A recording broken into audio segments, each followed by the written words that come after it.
இனிமேல் வாழ்கிறதுல எந்த அர்த்தமும் இல்லை. இதுதான் கடைசி முடிவு. இருக்கிற எல்லா பேனடோலையும் எடுத்து ஒரே அடியாக போட்டுட்டு போய் சேர்ந்துடலாம். அஸ்ஸலாமு அலைக்கும் வரஹ்மத்துல்லாஹி வபரகாத்துஹு. அன்பார்ந்த அனைத்து உறவுகளுக்கும் இனிய இரவு வணக்கம். மீண்டும் மிக முக்கியமான ஒரு தகவல். இலங்கை பணிப்பெண் எடுத்த தவறான முடிவு. வீடியோவை கடைசி வரைக்கும் பாருங்கள். தெரியாத நண்பர்களுக்கும் மறக்காமல் ஷேர் பண்ணுங்கள். வீடியோ பிடிச்சிருந்தா ஒரு லைக் பண்ணுங்கள், சப்ஸ்கிரைப் பண்ணுங்கள், தொடர்ந்தும் සපෝට් பண்ணுங்கள். මරකාම බෙල් බටනේම ඔල් සෙලෙක්ට් பண்ணுங்கள். එයා මෙහි පොඩි බබෙක් බලාගන්නේ. ඒ බබා පොඩ්ඩක් මන්ද බුද්ධිකයි වගේ. ඊට පස්සේ එයාගේ මහත්තයා ඩිවෝස් වෙලාලු. එයා වෙන සම්බන්ධයක් පටන්ගෙන ඒ සම්බන්ධයේ ප්‍රශ්නෙකුයි මෙහි ප්‍රශ්නයි ඔක්කොම එකට වෙලා ක්ලෝරිස් බීලා කලින් වතාවකුත් ක්ලෝරිස් බීලා වමනි කරලා කොහොම හරි ඉඳලා කියන්නේ නැතුව මේ පාර ගොඩක්ම බීලා දැන් ලංකාවට යවනවලු. මේ ආපහු ගෙන්න ගන්නැල්ලු. ඔයා නිවුස් කියන හින්දා අයියා මං කියන්නේ දැනුවත් වෙන්න. පිලිපීනේ කෙල්ලක් ඉඳලා එයා මාස 6කට ගෙදර වැඩට ආව එක්කෙනෙක්. මාස 6න් 6ට මාරු වෙන එක්කෙනෙක්. එයා මාමාගේ බේස්ලෙට් එක රෑ හොරකම් කරලා මාළේකුයි දෙකක්. පහවදා උදේ කියලා මේ යන්න ඕනි අද ඒජන්සියට යාට ඉන්න බෑ මාස 6 ඉවරයිනේ කියලා. මාමට එකපාරම සැක හිතිලා බලනකොට මේ බෑග් එකේ තියෙනවලු එයාගේ බේස්ලෙට් එකයි දෙක. ගිහින් බලනකොට මේ ඒ කිසි දෙයක් නැල්ලු. තැන් වල කලිසම් සාක්කු වල එහෙම දාගෙනලු මාමගේ මුදු මාල කරාඹු අනම්මනම් සේරම දාගෙන තමයි මෙයා මේ පහවදා යන්න ඕනි කියලා තියෙන ඉක්මනට මේ வாய்ஸுக்குரிய முதலாவது எக்ஸ்பிளனேஷன், உயிரை மாய்த்து கொள்ள முயற்சி. சரி, அதுக்கு அடுத்ததாக இன்னொரு முக்கியமான தகவலை பார்த்துட்டு போயிடலாம். 6 மாதங்களுக்கு ஒருக்கா ஒவ்வொரு வீடுகளில் போய் வேலை செய்கிறது. 1 மாதத்துக்கு ஒருக்கா 2 மாதத்துக்கு ஒருக்கா அந்த மோக்கத் வேலைக்கு போகிறவங்க எல்லாரையும் குற்றம் சொல்ல முடியாது. ஆனாலும் ஒரு சிலர் 1 மாதம் தானே வேலைக்கு போகிறோம், நம்மள்ட்ட அக்காம தான் இல்லையே, நம்மளை பற்றி இவங்க எங்கே தேடி பிடிக்க போகிறாங்க. 1 மாதம் வேலைக்கு போயிட்டு மாதம் முடிஞ்சு போகும்போது அந்த வீட்டில் எது எது கையில் கிடைக்குதோ அதெல்லாம் லவட்டிட்டு போயிடுறது, ஆட்டையை போட்டு விட்டுட்டு போயிடுறது. இந்த மாதிரி தான் ஒரு பிலிப்பீனி மாதாந்தம் வேலைக்கு வரக்கூடிய பிலிப்பீனி ஒன்று இவங்க வீட்டுக்கு வேலைக்கு வராங்க. வந்து வேலை செஞ்சுட்டு இவங்களுடைய காலம் முடிஞ்ச பிறகு நான் ஏஜென்ட்டுக்கு போகணும், நான் போகிறதுக்கு தயார், என்னை விட்டுருங்க, நான் போகணும், எனக்கு அர்ஜென்ட், எனக்கு வேலை இருக்குது அப்படின்னு ரொம்ப பதட்டத்தோடு போகிறதுலையே குறியாக இருந்துருக்குறாங்க. என்னடா இவ்வளோ நாள் சும்மா இருந்தவ திடீர்னு போகணும் துடிக்கிறாளே அப்படின்னு உடனே என்ன செஞ்சுருக்காங்க, மாமா போய் அவங்களுடைய அவங்களுடைய பொருட்கள் எல்லாத்தையுமே செக் பண்ணி பார்க்கும்போது மாமாவுடைய பிரேஸ்லெட், நகைகள், நிறைய ஆபரணங்களை திருடி பேக்கெட்டுகளில் ஒவ்வொரு அவங்களுடைய ஆடை பாக்கெட்டுகளில் போட்டு பாக்ஸில் அழகாக மடித்து பேக் பண்ணி ரெடியாக இருக்காங்க போகிறதுக்கு. அதுக்கப்புறமா மேட்டர் தெரிஞ்சு உடனடியாக எல்லாத்தையும் அறவிட்டு அதுக்கப்புறமா சம்மந்தப்பட்ட ஏஜென்ட்டோடையும் பேசிட்டு ஏதோ அந்த மாமா ஆக்ஷன் எடுக்காமல் விரட்டி அனுப்பி விட்ருக்காங்க. இந்த மாதிரி வேலைக்கு வரக்கூடியவங்க, டெம்ப்ரரியாக வீடுகளுக்கு வேலைக்கு வரக்கூடியவங்களில் கொஞ்சம் கவனமாக இருங்க.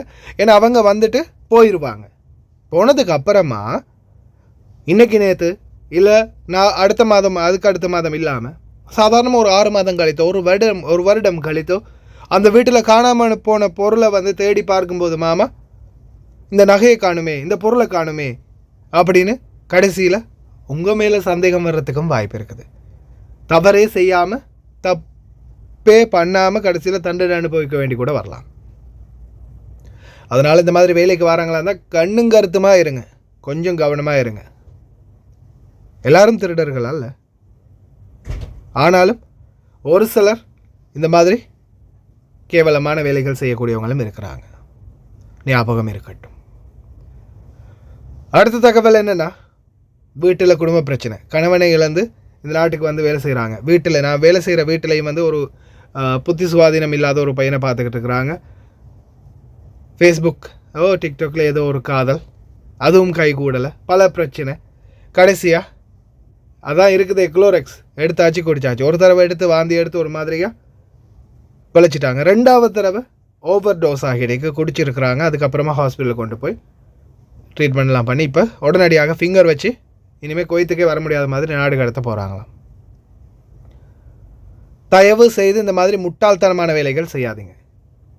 எந்த இலவ பண்ணி தொலைச்சாலும் நாட்டோட போய் பண்ணுங்க, நாட்டுக்கு போங்க. வாழ்க்கையில் நிறைய பேர் வந்து போராடித்தான் முன்னேறி இருக்கிறாங்க. இன்றைக்கும் கை கால் இல்லாத எத்தனையோ பேர் ஏதாவது ஒரு வழியில் முயற்சி செஞ்சு முன்னேறிட்டு இருக்கிறாங்க.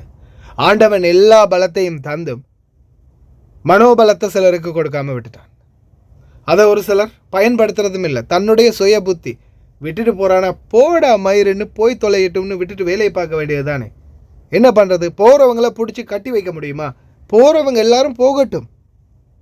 உங்கள் வாழ்க்கைக்கு முன்னுதாரணமாக இனி வரும் காலங்களில் இந்த மாதிரி தவறுகளை பண்ணாமல் உங்களுக்கான குழந்தைகள், உங்களுடைய வாழ்க்கை, உங்களுடைய ஃப்யூச்சரை யோசித்து பாருங்கள். யாருக்காகவோ எவனுக்காகவோ உயிரை விட்டுட்டா என்ன நடக்க போகுது?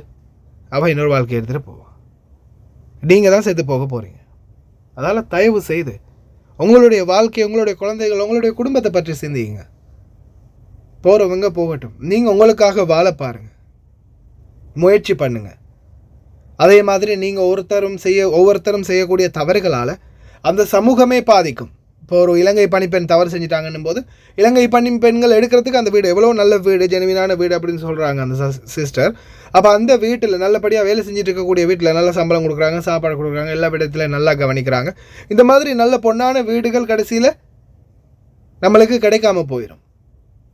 இலங்கையா, இந்தியாவா, பிலிப்பீனா அப்படி பண்ணுவாங்களா, இப்படி பண்ணுவாங்களே, வேணாம் இனிமேல் அவங்கள எடுக்கவே கூடாது அப்படின்ற மாதிரி அந்தந்த நாட்டுக்காரங்களையும் முற்றமாக ஒதுக்க ஆரம்பிச்சிருவாங்க. அதால் நம்ம செய்கிற ஒரு தவறால் பலரும் பாதிக்கப்படுறோம். தயவு செய்து அன்பார்ந்த சகோதர சகோதரிகளை சிந்தித்து செயல்படுங்க. எக்காரணம் கொண்டும் எந்த பிரச்சனைக்காகவும் உயிரை விட முயற்சிக்காதுங்க. அதே மாதிரி இந்த மோக்கத்துக்கெல்லாம் வீடுகளில் ஆட்கள் வராங்கன்னா ரொம்ப கவனமாக இருங்க. கஷ்டம் இல்லாத வீடுகள் இல்லை, கஷ்டம் இருக்குத்தான். ஆனால் அதை கொஞ்சம் நம்ம தான் ஃபேஸ் பண்ணணும், முயற்சி பண்ணணும், போராடணும். நாங்கள்லாம் போராடாத போராட்டமாக நீங்கள்லாம் போராடுறீங்க. ஒரு நாள் சாப்பாடு கிடச்சா அதை 3 நாள் 4 நாள் வச்செல்லாம் சாப்பிட்ருக்குறோம். எவ்வளோவெல்லாம் கஷ்டத்தை அனுபவிச்சிருக்கோம் தெரியுமா? போராடினோம். எவ்வளோ போராட்டமோ அவ்வளோ போராடி எந்த அளவுக்கு முயற்சி செய்யணுமோ அந்த அளவுக்கு முயற்சி செய்ததுக்கு அப்புறமா தான் அல்ஹம்துலில்லாஹ் நல்ல நிலைமை கிடைச்சது. இன்றைக்கி நம்மளுக்கு எப்படி வேணுமோ, என்னென்ன சமைக்கணுமோ, எப்படி வாழணுமோ, ராஜ வாழ்க்கை, நிம்மதியான ஒரு நிலைப்பாடு. ஆனால் அந்த நிலைமையை உருவாக்குறதுக்கு ஒரு குறைஞ்சது 2 வருடமாவது போராட்டம் இருக்கணும். 2 வருடத்திலே முடிச்சுட்டு போகிறவங்களுக்கு அது செல்லாது. ஆனால் ஒரு 4-5 வருஷம் ஒரு இடத்துல இருந்து வேலை செய்ய போகிறோம்னா குறைஞ்சது 1 வருடம் 2 வருடத்தையாவது தியாகம் பண்ணணும். எந்த அளவுக்கு முயற்சி செஞ்சு நம்மளுக்காக நம்ம அந்த இடத்துல இருக்கணும் அப்படின்றதுக்காக முயற்சி செய்கிறோமோ அதற்கான பலன் எப்படி அனுபவிப்போம் தெரியுமா? இதோ நான் அனுபவிக்கிற மாதிரி.